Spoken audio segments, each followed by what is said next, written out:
സംവരണം അട്ടിമറിക്കാൻ ആരെയും അനുവദിക്കില്ലെന്ന് ദളിത് പിന്നോക്ക മുന്നണി സംസ്ഥാന ജനറൽ സെക്രട്ടറി പുന്നല ശ്രീകുമാർ അഭിപ്രായപ്പെട്ടു. ദളിത് പിന്നോക്ക മുന്നണിയുടെ ആഭിമുഖ്യത്തിൽ നടന്നുവരുന്ന സ്വാതന്ത്ര്യ സംഗമ ജാഥയ്ക്ക് പുനലൂരിൽ നൽകിയ സ്വീകരണത്തിന് നന്ദി പറയുകയായിരുന്നു അദ്ദേഹം. പിന്നോക്ക വിഭാഗങ്ങൾ നൂറ്റാണ്ടുകളായി അനുഭവിച്ച അസമത്വത്തിന്റെ പരിഹാരമാണ് സംവരണം. ചരിത്രത്തെ വിസ്മരിച്ച് സ്വാർത്ഥ താൽപര്യങ്ങൾക്ക് വേണ്ടി ചില പിന്നോക്ക സംഘടനാ നേതാക്കൾ ഇന്നുണ്ടാക്കിയിട്ടുള്ള ഭൂരിപക്ഷ ഐക്യം സംവരണത്തെയും സാമുദായിക സന്തുലിതാവസ്ഥയും തകർക്കുന്നതാണെന്നും അദ്ദേഹം പറഞ്ഞു.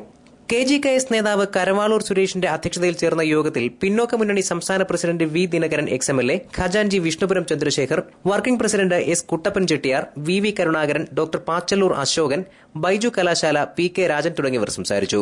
ഏപ്രിൽ 3 കാസർകോട് നിന്ന് ആരംഭിച്ച വിളംബര ജാഥ 21 തിരുവനന്തപുരം പുത്തരിക്കണ്ടം മൈതാനത്തിൽ സമാപിക്കും. KPMS, ധീവരസഭ, VSDP തുടങ്ങി 41 ദളിത് സംഘടനകളുടെ കൂട്ടായ്മയാണ് ദളിത് പിന്നോക്ക മുന്നണി.